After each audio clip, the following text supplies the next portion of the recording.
A professional gunsmith is someone who works on guns for a living. Let me show you some examples of gunsmithing work that aren't quite up to professional standards. Sometimes folks use the word amateur and professional to describe the quality of work. Professional being high quality work, while amateur is work that's not quite there. Here I have a Remington Rolling Block No. 5 military rifle that's been converted to a sporter. The original rifle probably looks something like this. The sporter has been rebarreled, restocked, and has a scope mounted. Let me point out a few examples of work that isn't quite up to professional standards. First, the checkering was never finished. It's a decent pattern, with the lines laid out pretty well, but the diamonds are still flat on top. This checkering job is only 2/3 complete.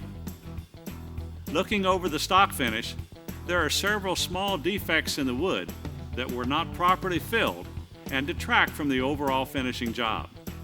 Both the tang and 4-inch screws are burred and should have been cleaned up and re-blued before final assembly. And you'll notice that there's no escutcheon around the 4-inch screw like on this sporting rifle. The wood is sure to chip out with repeated firing. Fitting of the buttstock and fore-end were done poorly. There are gaps in the wood-to-metal fit that were filled with bedding material. The metal could also have had a bit more work. Looking closely at the hammer, there are pits that weren't completely polished out, and the sharp edges were polished over, giving the hammer a rounded look.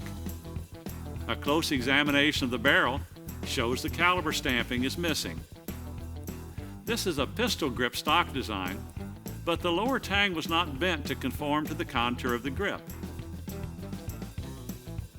Last, notice there are a couple of brass shims under the front scope base, indicating the scope base was not high enough. A professional would have selected the correct base or modified one to fit correctly.